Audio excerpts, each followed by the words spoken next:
जय हिंद। मैं Pappu sir PDF mind में आपका स्वागत करता हूं।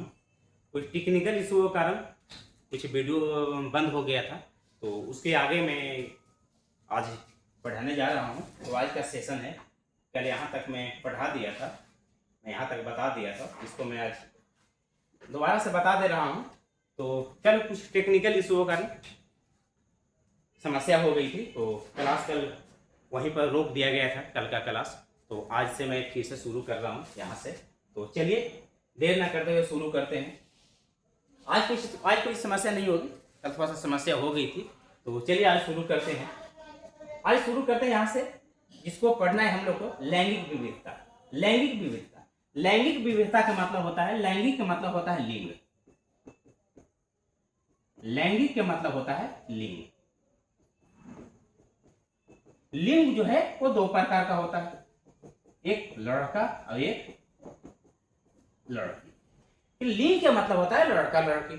अगर जिस समाज में लड़का और लड़की, पुरुष और महिला को देख करके भेदभाव किया जाएगा, लैंगिक विभाजन कहलाएगा या लैंगिक विविधता।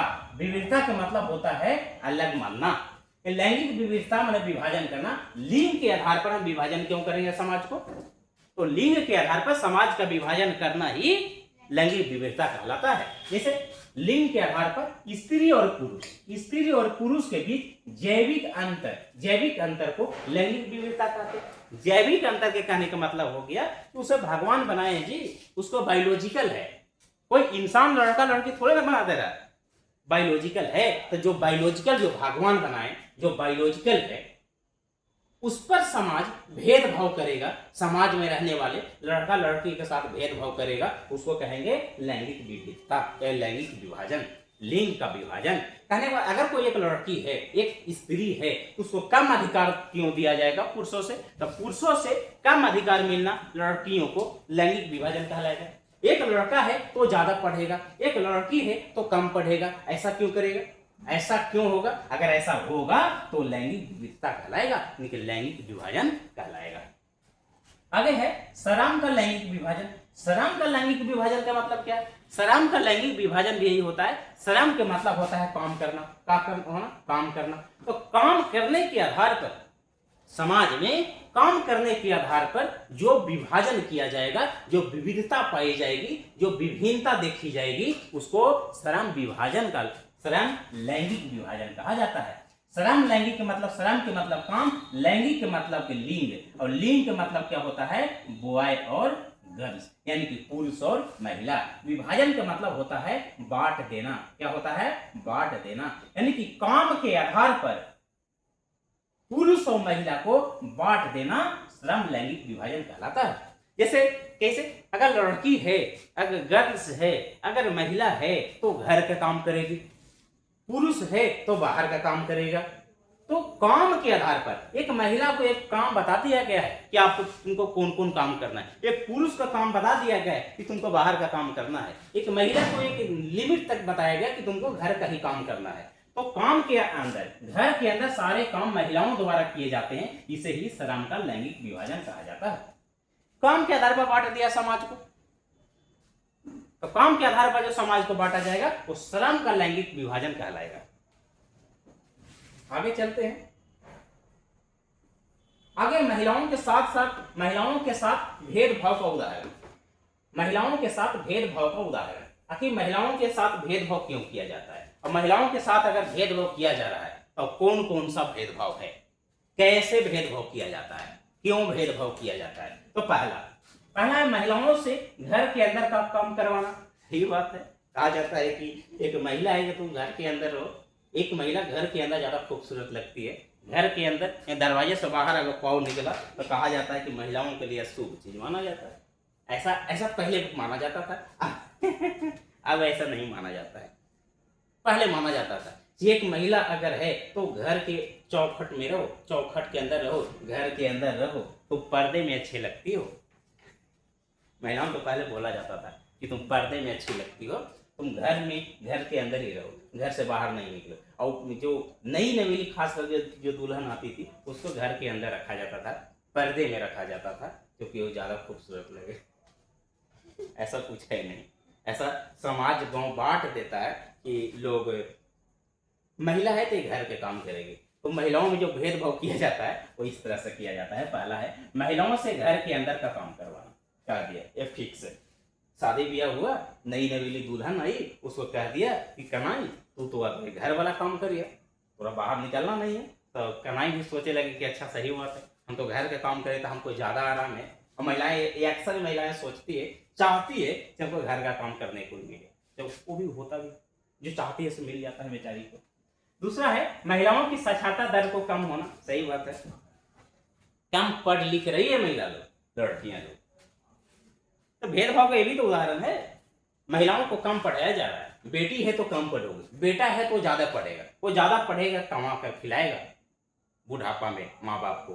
बेटियां जो है वो कहा जाता है बेटियां दूसरे की अमानत है।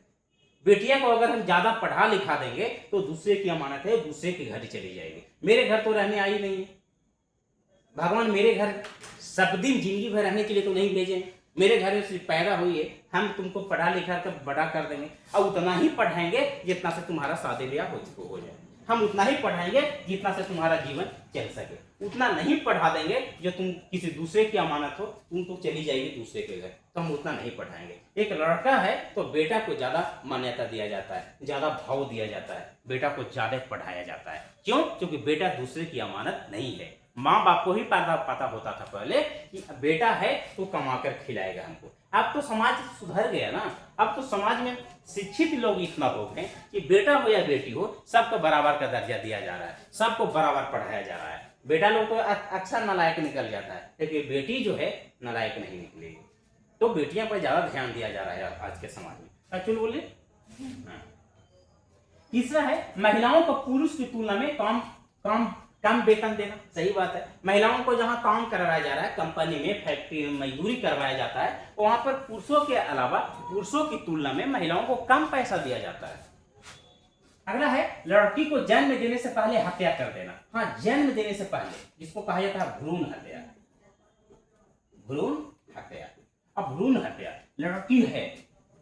अब पहले क्या था कि पहले जब इतना टेक्नोलॉजी हमारे देश का जब आगे नहीं बढ़ा था तो पता नहीं चलता था कि एक पुरुष के एक महिला के गर्भ में जो बच्चा पल रहा है वो लड़का है कि लड़की है। अब तो टेक्नोलॉजी इतना आगे हो गया कि अल्ट्रासाउंड के माध्यम से, अल्ट्रासाउंड इसको कहा जाता है, अल्ट्रासाउंड के माध्यम से इसको पता कर दिया जाता है कि गर्भ में पल रहा बच्चा बेटा है कि बेटी है।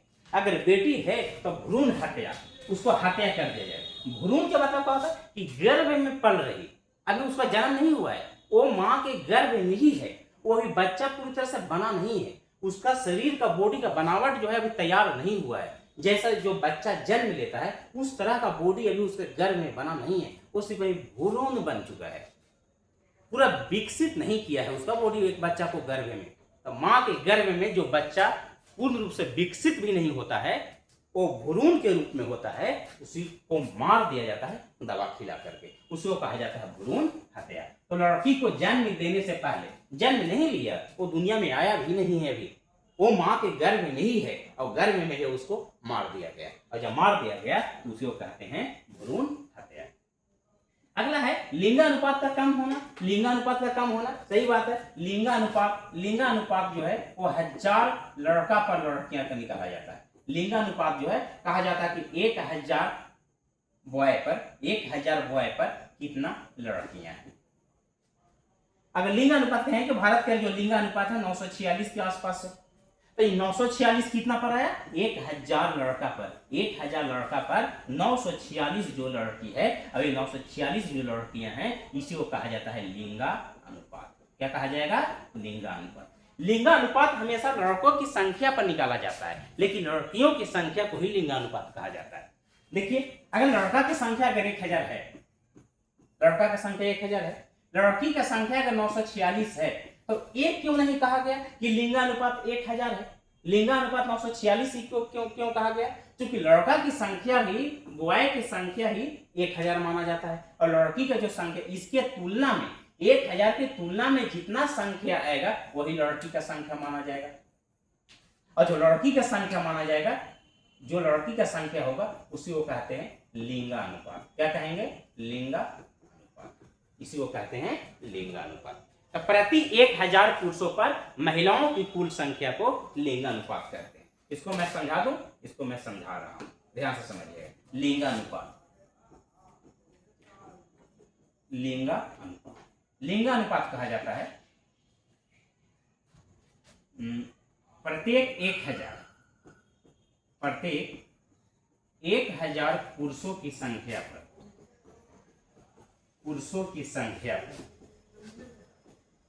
महिलाओं की संख्या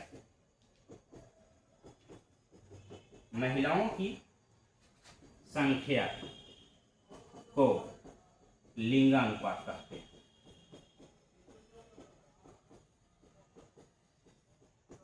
लिंगानुपात कहते हैं। यह है लिंगानुपात। प्रत्येक 1000 पुरुषों की संख्या पर महिलाओं की संख्या को लिंगानुपात कहते हैं। अब 1000 हमेशा पुरुष रहेगा, हमेशा 1000 पुरुष रहेगा, लेकिन जो लड़कियां की संख्या है वो घटते चला जाएगा।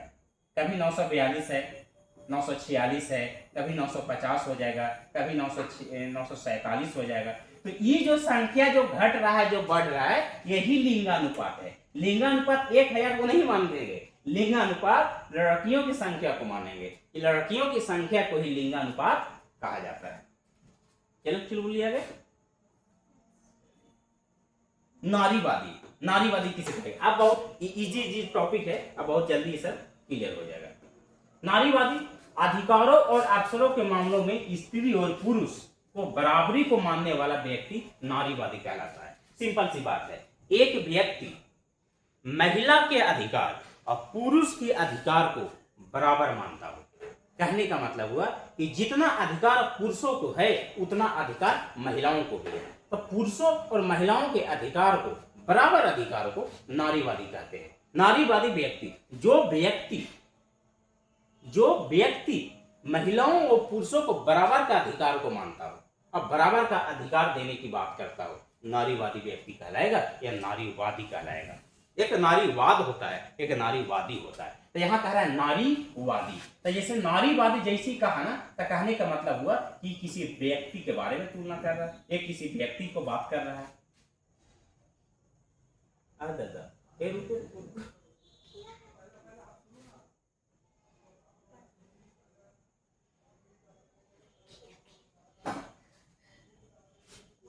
मच्छर पढ़ने आया है जी।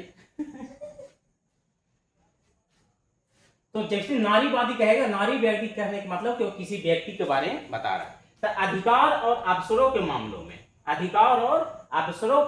में स्त्री और पुरुष को बराबरी का मानने वाला व्यक्ति नारीवादी कहलाता है। जो पुरुष और महिला को बराबर अधिकार की बात करता हो, बराबर अधिकार दिलाने की बात करता हो, उसे कहते हैं नारीवादी।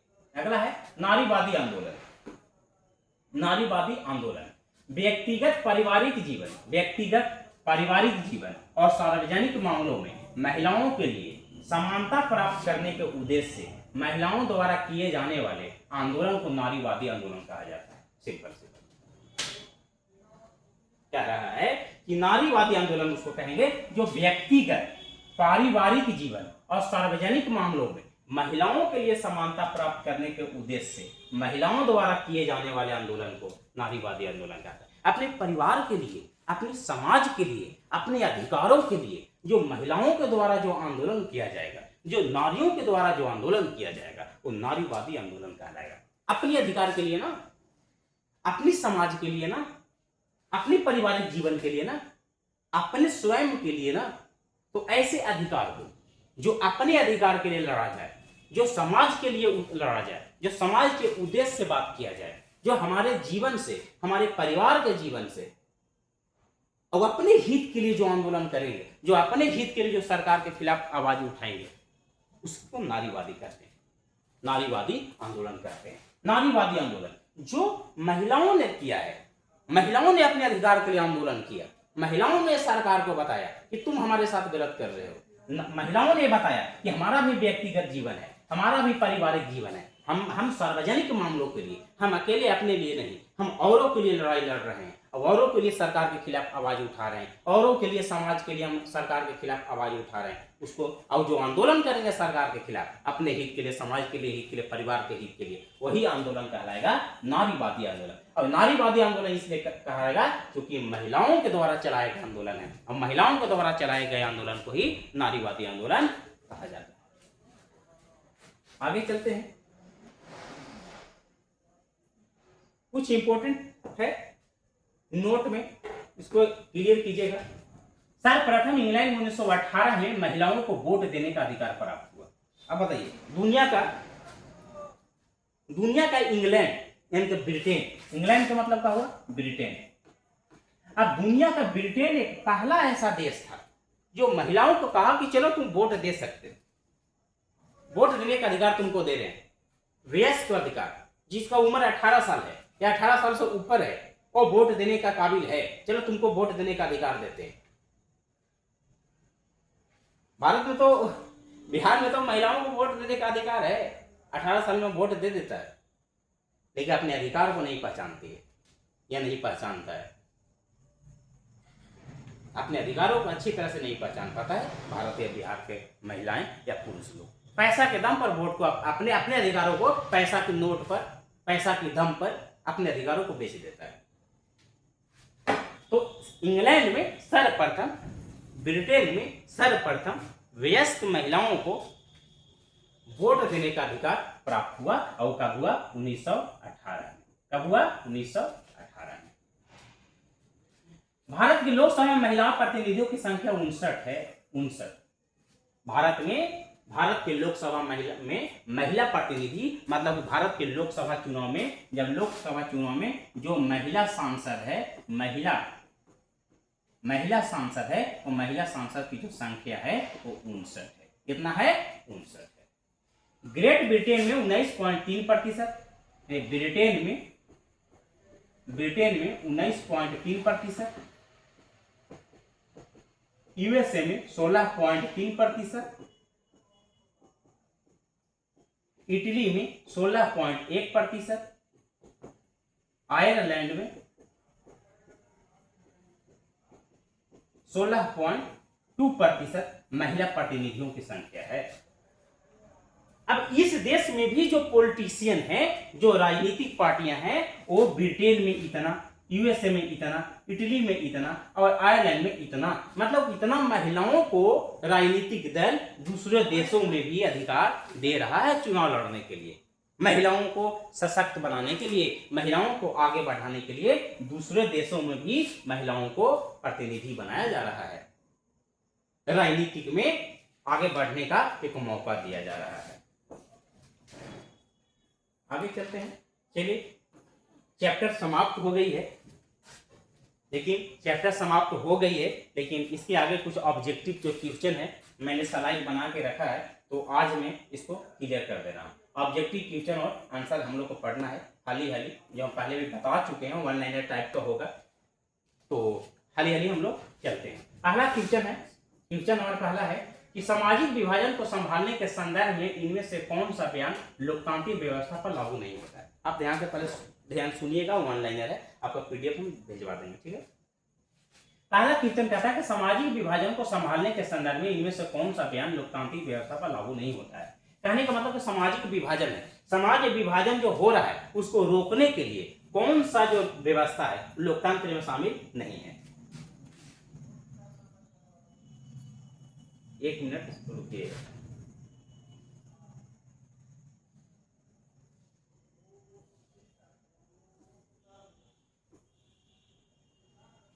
चलिए इसका आंसर जो होगा, इसका आंसर करेंगे पहला ऑप्शन देखिए, लोकतंत्र में राजनीतिक प्रतिद्वंद्विता के चलते सामाजिक विभाजनों की छाया राजनीति पर भी पड़ता है। लोकतंत्र में विभिन्न समुदायों के लिए शांतिपूर्ण निधन से अपनी शिकायत जाहिर करना संभव है। लोकतंत्र सामाजिक विभाजन को हल करने का सबसे अच्छा तरीका है। लोकतंत्र सामाजिक विभाजन के आधार पर समाज के विखंडन को ले जाता है, ये सही बात है। लोकतंत्र में अगर सामाजिक विभाजन हुआ तो समाज के विखंडन की ओर, मतलब वो समाज को तोड़ने की ओर लेके जाएगा। समाज में विभाजन नहीं होना चाहिए, समाज में विभाजन हुआ तो समाज विखंडन हो जाएगा, मतलब वो टूट जाएगा। अगला है, अगला कहता है कि इन बयानों में से कौन सा बयान सही है। 4 ऑप्शन दिया हुआ। यहाँ सामाजिक अंतर एक दूसरे से टकराते हैं, वहां सामाजिक विभाजन होता है, ये गलत बात है। यह संभव है कि एक व्यक्ति की कोई पहचान हो, ये गलत बात है। सिर्फ भारत जैसे बड़े देशों में ही सामाजिक विभाजन होता है, ये गलत बात है। और दूसरे देशों में भी सामाजिक विभाजन होता है। बेल्जियम देख लीजिए, ब्रुसेल्स देख लीजिए, श्रीलंका देख लीजिए। श्रीलंका तो अपना नजदीक है, श्रीलंका से बेहतर हमको नहीं लगता कोई और देश में ऐसा विभाजन हुआ। दक्षिण अफ्रीका देख लीजिए, काला गोरा पे होता है। ऑप्शन है ए बी सी, ए और बी, यानी कि ए और बी सही है। ए बी है और ए और बी सही है, यानी कि ए सही है। ए और बी दोनों सही है। चलिए आगे हैं। आगे कहता है कि निम्नलिखित व्यक्तियों में से कौन लोकतंत्र में रंग भेद के विरोधी नहीं थे। यानी कि रंग भेद कहने का मतलब विरोधी नहीं थे, वो रंग भेद से उनका मतलब नहीं था, क्योंकि काला और गोरा होने से मतलब नहीं है, उसका विरोध नहीं करना चाहिए। तो पहला है king Martin Luther, Mahatma Gandhi, Olympic धावक टॉमी स्मिथ और जॉन कॉर्लिस, जेड गुडी। चलिए जेड गुडी सही है। अगला है, जब हम लैंगिक विभाजन का बात करते हैं तो हमारा अभिप्राय क्या होता है। कहने का मतलब कि जब हम लिंग के आधार पर विभाजन करेंगे, जब हम लड़का और लड़की के आधार पर, महिला और पुरुष के आधार पर जब हम विभाजन करेंगे तो इसका मतलब क्या होता है। स्त्री और पुरुष के बीच जैविक अंतर, कि समाज द्वारा स्त्रियों और पुरुषों की में दी जाने वाली असमान भूमिका, या बालक और बालिकाओं की संख्या का अनुपात, या लोकतांत्रिक व्यवस्था में महिलाओं को मतदान करने का दर। नहीं भाई, ये हो गया लैंगिक विभाजन कह रहा है ना जी, लैंगिक कह रहा है ना। तो लैंगिक का मतलब क्या होता है। लैंगिक का मतलब होता है या तो पुरुष या तो फिर महिला, या तो बॉय या तो गर्ल। तो यानी कि स्त्री और पुरुष के बीच जैविक अंतर को ही लैंगिक विभाजन करते हैं।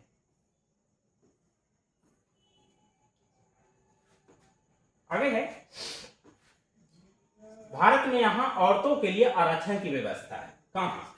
अब भारत में ऐसी कौन सी राजनीतिक संस्था है जहां पर महिलाओं को अधिक से अधिक अधिकार दिया गया है चुनाव लड़ने का। अब लोकसभा, विधानसभा, या मंत्रिमंडल, या पंचायती राज। भारत में पंचायती राज में महिलाओं को आरक्षण दिया गया, और खास करके बिहार के महिलाओं को 50% पंचायती राज व्यवस्था में आरक्षण दिया गया है। आगे है सांप्रदायिक राजनीति के अर्थ संबंधी नियम कथनों पर गौर करें। सांप्रदायिक राजनीति किस पर आधारित है। सांप्रदायिक मतलब कि एक धर्म को दूसरे धर्म से ऊंचा मानना, एक धर्म से दूसरे धर्म श्रेष्ठ है। चलिए यही सही है भाई। सांप्रदायिक मतलब होता है धर्म को ऊंचा मानना, धर्म को ऊंचा समझना, अपने धर्म को दूसरे धर्म से ऊंचा समझना ही सांप्रदायिक कहलाता है।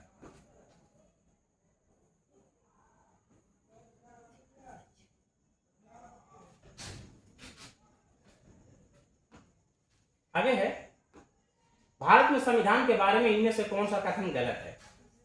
क्या धर्म के आधार पर भेदभाव की मनाही करता है। एकदम करता है, सही है भाई, ये तो सही है। या एक धर्म को एक धर्म मानता है। नहीं भाई, ये गलत है, यानी कि ऑप्शन नंबर 2 सही है। आगे है, महिलाओं को मतदान का अधिकार सर्वप्रथम किस देश में दी गई। अभी तो बताएं, कहां। ब्रिटेन में, यानी कि इंग्लैंड में।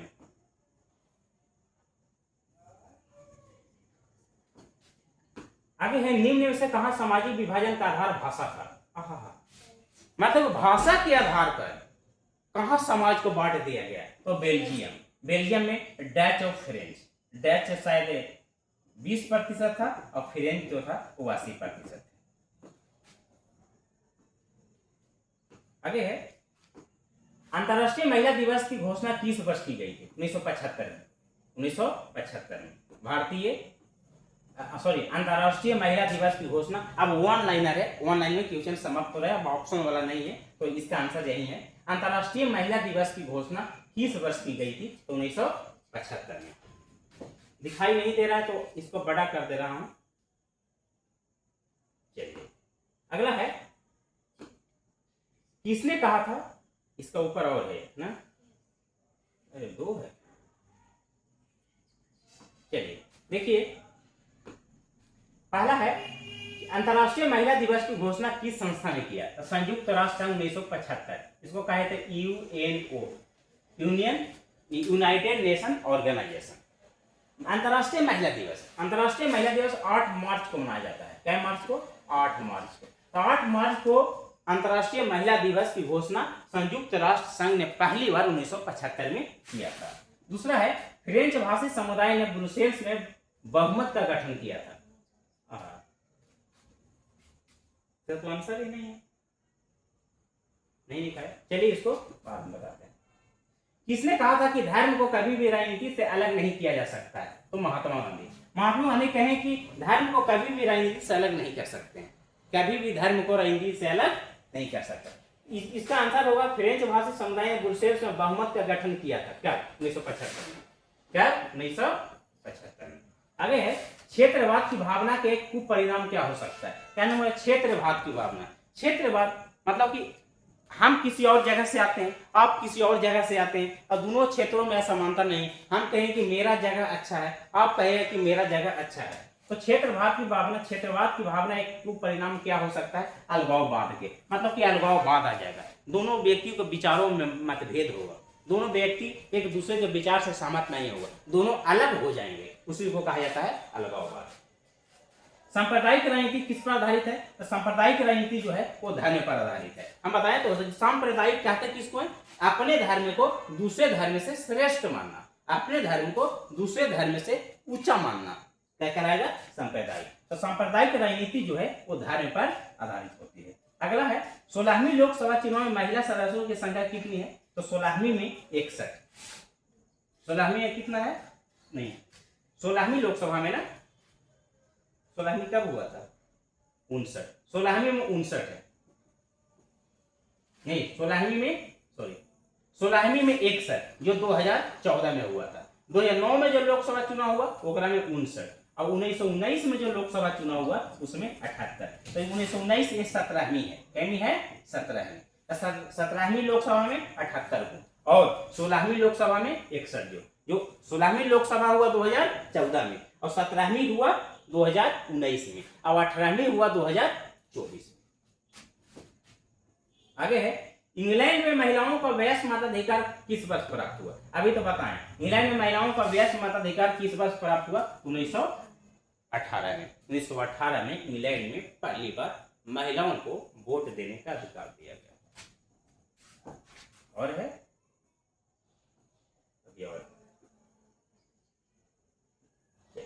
आगे है कि समकालीन विश्व, समकालीन विश्व में सरकार का सबसे लोकप्रिय रूप क्या है? तो लोकतंत्र है। समकालीन विश्व में दुनिया में सबसे अच्छा जो सरकार का जो सिस्टम है उसको लोकतंत्र को सबसे अच्छा माना जाता है। लोकतंत्र में कहा जाता है कि जनता का शासन है, जनता का शासन है, यानी कि जनता ने चुन कर भेजा है, इसलिए लोकतंत्र सबसे अच्छा माना जाता है, क्योंकि जनता जिसको चाहेगा उसको कुर्सी पर बैठाएगा और जिसको चाहेगा उसको हटा देगा। कितना मिनट हुआ? चलिए बोलिए।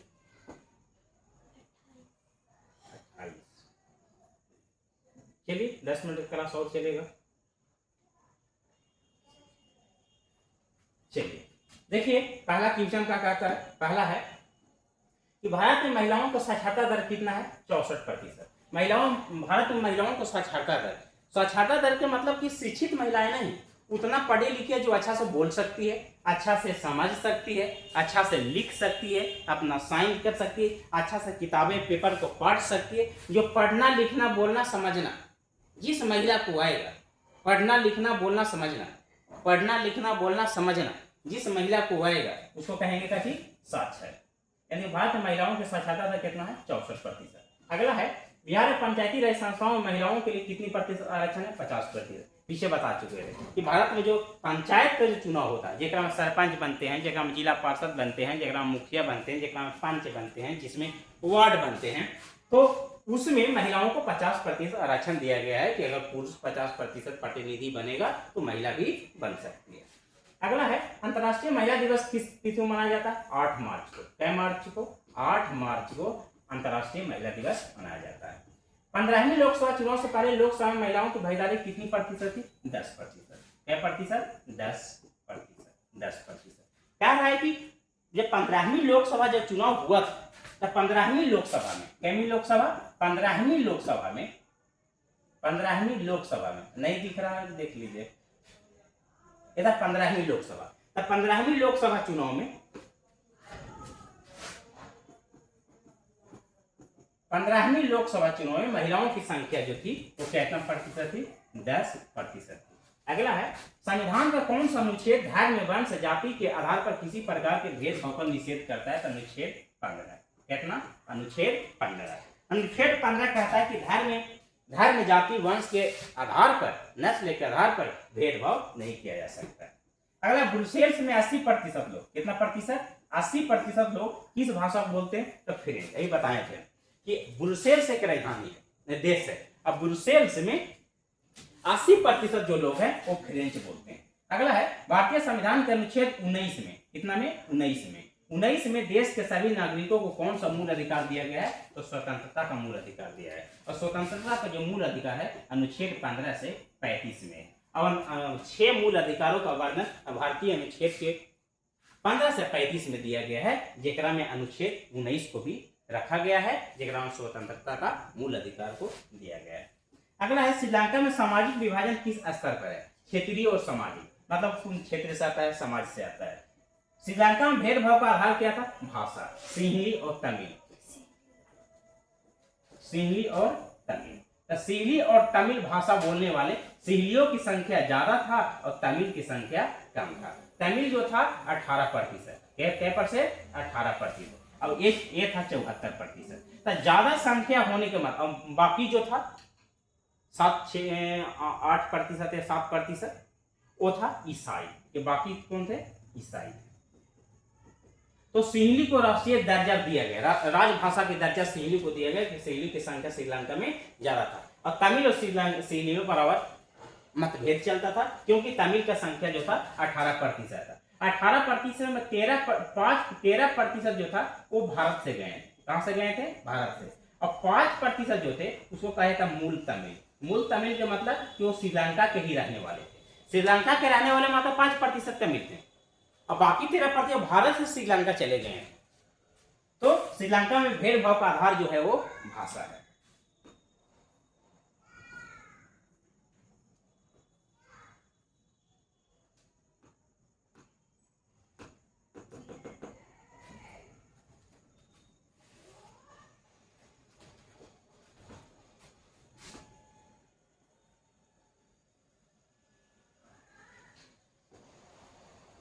आगे है, सत्ता में साझेदारी सही है क्योंकि? सत्ता में साझेदारी क्यों जरूरी है? आखिर सत्ता में साझेदारी हो रहा है तो सही है कि गलत है? और सही है अगर तो क्यों सही है? तो क्या विभिन्न समुदायों के बीच टकराव को कम करती है, कम करती है। समुदाय के समाज के बीच लड़ाई नहीं होगा या सत्ता की साझेदारी होगा तो, या सभी को बराबर हिस्सेदारी दिया जाएगा, या सभी समाज के सभी वर्ग धर्म के लोगों को अगर बराबर हिस्सेदारी दिया जाएगा तो वो कभी टकराव नहीं होगा, कभी दंगा फसाद नहीं होगा, कभी मारपीट नहीं होगा। तो टकराव को कम करती है। दूसरा है, आगे भारतीय राजनीति में स्वर्ण का वर्चस्व कब तक रहा? स्वर्ण 1967 है। कितना? 1967 है। स्वर्ण का मतलब क्या होता है? ऊंची जाति, ऊंची जाति। वर्चस्व मतलब कि इसका शासन, इसका शासन कब तक रहा? तो भारतीय राजनीति में स्वर्णों का वर्चस्व जो 1967 तक रहा है, ऊंची जाति का अधिकार वहां रहा। प्रोटेस्टेंट संप्रदाय किस धर्म से संबंधित है? तो ईसाई धर्म। प्रोटेस्टेंट एक संप्रदाय है, वो ईसाई धर्म से रिलेटेड है। आगे है कि कौन से राजनेता जातिगत भेदभाव से मुक्त समाज के निर्माण के पक्षधर थे? यानी कह रहा है कि एक ऐसा नेता के नाम बताओ जो जाति धर्म से उठकर बात करते थे, जो जाति धर्म में विशेष विश्वास नहीं करते थे और समाज के निर्माण में कहते थे कि ये समाज को निर्माण करना है तो जाति धर्म से ऊंचा उठना पड़ेगा। तो वो थे भीमराव अंबेडकर, पेरियार स्वामी और डॉक्टर राम मनोहर लोहिया। 3 व्यक्ति हैं। अगला है, सिंहली किस देश के राजभाषा घोषित किया गया? अभी जस्ट पीछे वाला सवाल में बताए थे कि सिंहली जो है वो श्रीलंका के, कहाँ? श्रीलंका। सिंहली श्रीलंका में 2 भाषा बोला जाता था, एक बोला जाता था सिंहली और एक बोला जाता था तमिल। तमिल की संख्या था 74% और तमिल की संख्या था 18%। 18% में 5% ईस्ट था और वो था 13%, जिसको कहते हैं मूल तमिल, भारतीय, भारत से जो लोग गए और है। चलिए, फ्यूचर समाप्त हो गया, चैप्टर समाप्त हो गया, सब्जेक्टिव बच रहा है। सारा किताब, सारा चैप्टर का सारा सारांश बता दिए, ऑब्जेक्टिव सारा बता दिए। तो अब सब्जेक्टिव बच रहा है, तो सब्जेक्टिव अगले क्लास में मैं लेकर आऊँगा।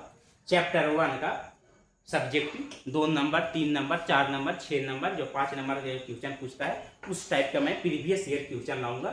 VVI लाऊंगा, डबल स्टार लगा करके आप याद कर सकते हैं, पढ़ सकते हैं। तो चलिए, आज का क्लास कैसा लगा? अगर अच्छा लगा हो, पढ़ने में अगर मजा आएगा, पढ़ाने का तरीका मुझे अगर अच्छा है तो आप कमेंट कीजिए बॉक्स में और बताइए कि मैं कैसा पढ़ाता हूँ, मेरा पढ़ाने का तरीका कैसा है, कैसा आपको लगता है। तो चलिए, फिर अगले क्लास में मिलते हैं। खुश रहिए, हंसते रहिए, नाचते रहिए, गाते रहिए और पढ़ते रहिए और खाते रहिए। खाने पर ध्यान दीजिए, पानी खूब पीजिए। आपको पढ़ने में स्वस्थ अच्छा है रहेगा तो पढ़ने में आप लोग को अच्छा लगेगा, मन लगेगा। तो चलिए, फिर अगले क्लास में मिलते हैं। कमेंट बॉक्स जरूर कीजिए और एक लाइक जरूर कीजिएगा। Thank you.